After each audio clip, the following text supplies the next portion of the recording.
Okay, so hey guys, and welcome back to another Axel 72 video. And in today's video, I'm going to be giving my reaction to Islam Makhachev winning via unanimous decision versus Jack Della Maddalena. And so, if you are new around here and you haven't yet subscribed, please do so. Like the video if you do indeed like the video, and let's get straight into this one. And so, as a card as a whole, I think it was a pretty good card, and as a pay-per-view, it was, in my opinion, pretty decent. I mean, obviously, in the way of entertainment, I think it was, a good card. Obviously, a lot of people are probably going to dispute how entertaining the main event was due to the amount of wrestling that was involved with it. But like I say, as a whole, I think it was a pretty well rounded, kind of showing a bit of everything type of card. I mean, there was three back-to-back knockouts on the main event card. Plus, Bo Nickel bloody got a knockout as well, which was unexpected in itself.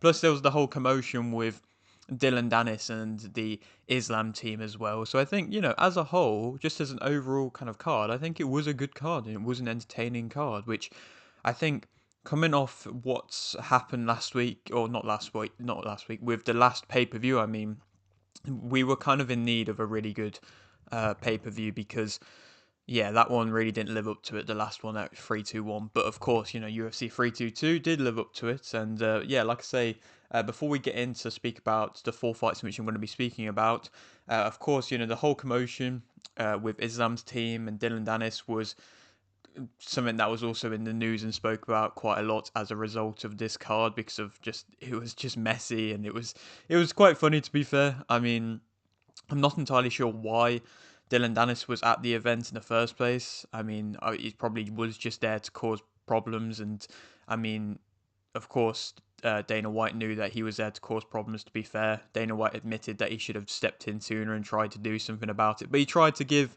Dylan Danis the benefit of the doubt by allowing him to sit in his seat and stuff. But then, yeah, of course, all of Islam's team is gonna have been around ringside at times, and yeah, then it all kicked off, and I think it was the O'Malley commentary of the kind of brawl was very funny. Just saying, why has he got this shoe? Whose shoe is it?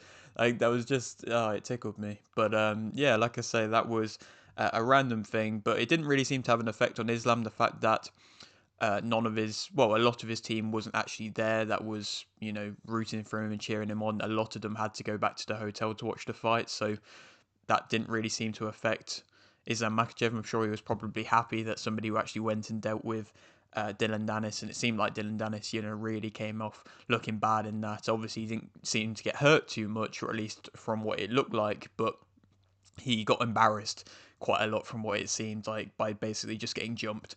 But of course, he's talked a lot of shit, and they've said that they were going to do that. So if he puts himself in that position, he's kind of got to expect that, to be honest. But to speak about the actual fights that happened in the cage, main event, of course, Islam won, and now, of course, we have another two-weight world champion in Islam Makhachev, who looked very comfortable at the weight. I mean, the way that he was able to get JDM to the ground on multiple occasions, dominate on the ground, was a showcase of a more natural welterweight who physically, looks like he should be a welterweight. And so again, I doubt he's ever going to want to move back down to the lightweight division. That's what I was saying. But, it was another heavily grappling slash wrestling based fight. But again, kind of meaning that there is now another wrestling based champion, which of course, a lot of the fans don't always like and don't always think is the most entertaining. But of course, I didn't mind it at all. Again, I don't mind it as long as you're going to look for these, you're going to look for the submission attempts, you're trying to do bits of damage. And I think if you're comparing that performance from Islam to Chimaev's performance of DDP, I think Islam was actively looking for more of a submission attempt than that of what Chimaev was doing in that fight against DDP. So I think that was, again, in my opinion, a better performance from Islam over JDM than what Chimaev did with DDP, just in my personal opinion. But like I say, I mean, the one significant strike per minute, I don't know if that's an actual stat or not, but that's something in which I heard MMA Guru talking about. That's pretty crazy. And if that is, real, that is, like I say, pretty wild. But again, it's his style, and Khabib was kind of calling for him to stay on the ground and keep wrestling and just keep going with that because he knew that that was going to work. And of course, it did work, and it did lead on to him dominating. And I think you can, to be fair, kind of make the argument that Islam's career as a whole, it probably is better than that of Khabib's. Of course, Khabib had the whole thing with Conor and that blew him up as a big name and everything like that. But as an actual career as a whole, with more title defenses, with the fact that he got double champ, which of course Khabib was never able to do, I think Islam's career was better. Not to say that Islam is more talented than Khabib, not to say that Khabib couldn't have gone on to achieve what he did, but of course, because he stopped when he did, you will probably have to make the argument that Islam's career is better than Khabib's, and I'm sure Khabib wouldn't mind saying that either, because that's what he's trained him to do. He's his coach. He wants him to go on to do that. So, again, I think that that is a fair argument and a fair judgment. But to speak a bit more about the actual fight, I mean, he did very well to get JDM to the ground early on in the fight and keep him there. He basically asserted himself from the very start, and of course, that was something in which Bilal Muhammad couldn't do at all, kind of suggesting that Islam is just levels above, but also kind of saying at the same time that Muhammad isn't perhaps an elite level type of fighter, an elite level wrestler or grappler, or as good as a wrestler or grappler as we think. And again, that might kind of cause a bit more Bilal Muhammad hate. JDM didn't know how to counter Islam's wrestling, so in that second round he went for a takedown himself, which just led to JDM being in a bad spot on his back. And you know, JDM did put himself in some bad positions, but he always did enough to make sure that he wasn't in a bad enough spot to get submitted. And that's probably through the work that he's done with Craig Jones. I believe he had Craig in his corner for that fight, and I'm sure he's probably drawn a lot, of them bad positions and then bad spots in the, wrestling and in the grappling positions. And he did, like I say, always know how to just about get out of them bad spots that he was in. And again, that's just coming through the training. So again, you got to give JDM credit for that. But again, Islam, complete domination. I think his kicks was also quite nice as well, Islam. It did seem to chop up the legs of JDM a bit. And it was nice to see that he wasn't really going too much for his punches. I don't really think he threw any punches, or at least many significant punches, Islam. And I think that was nice, because when you're fighting somebody like JDM, who is so boxing heavy, you don't want to give him and use his greatest weapon to his advantage. And of course, he didn't do that. And I mean, next up for Islam probably will be Topuria, to be fair. And Topuria went on Twitter. He called Islam Makhachev boring, saying that his style's boring, and saying that he believes more and more every day that he'll be able to knock him out. And I mean, Islam Makhachev called for the White House to be opened by Donald Trump. So again, it's there for a good fight to be made in the welterweight division. It's definitely going to cause a backlog for the division, because there is a lot of talent, and a lot of talent was on display on this card. But they're going to have to wait, because they probably will make Topuria versus Islam Makhachev in the welterweight division next,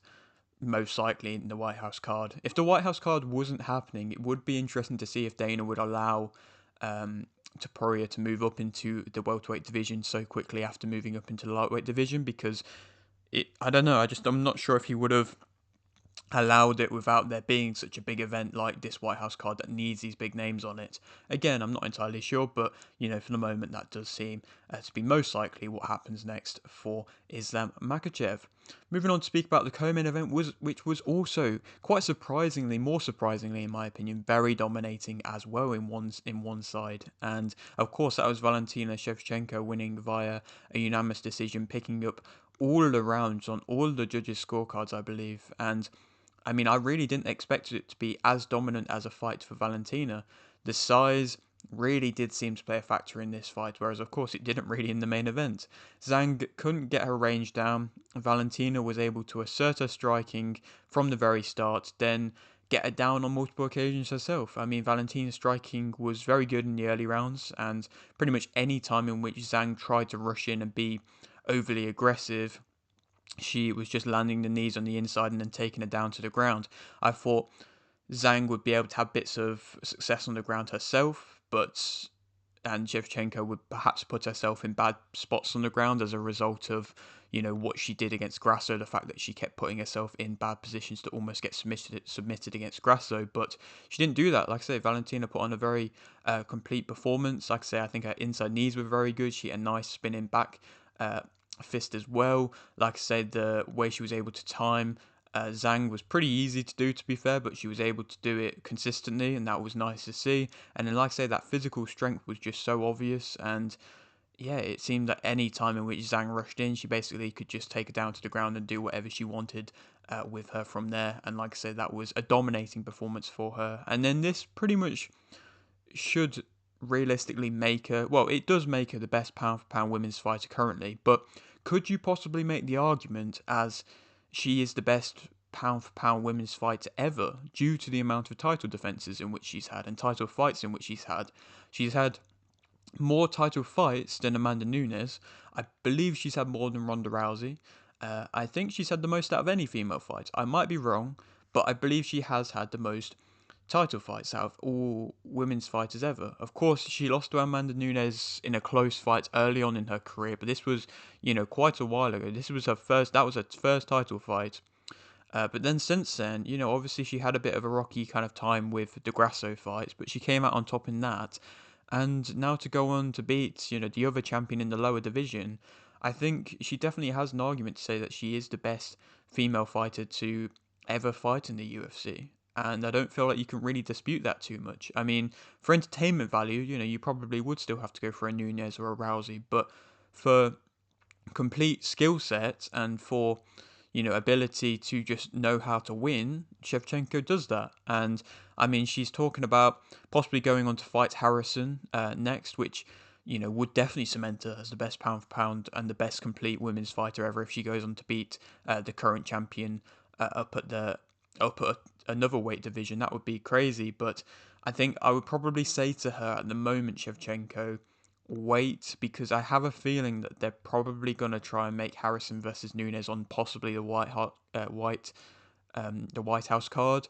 It might not happen, but I'd imagine that it probably will happen due to Harrison being a American champion. They probably want more American champions on that card, so it wouldn't surprise me if that happens. So I'd say to Shevchenko, possibly wait, defends her title again against Natalie Silva, which yes isn't really a massive fight, but I would say still go on to do that just as to keep busy and things like that, and possibly then go on to fight the winner of Harrison Nunes if it does happen in the kind of latter side of next year. I think it's a great fight that can still happen, and I'm excited to see it, and I want to see it, and I'm glad to see that Shevchenko wants to do it as well. But I think just wait a little bit longer for that. And for Zhang, I mean, she probably and most likely will go back down to the strawweight division and probably go down straight away fight Mackenzie Dern due to the dominance in which Zhang had against all the other competitors down in the strawweight division. Of course, it makes it not as big of a fight because we've just seen her go on to get dominated against Shevchenko. But if we're kind of going off what we allowed Volkanovski to do, which of course was to go back down in weight again because of how dominant he was down at featherweight after being knocked out by Islam, then we should probably just allowed the same thing for Zhang Weili as well, which she does deserve, like I say, but it won't be that big of a fight because of the fact that, like I say, she just got dominated against Shevchenko.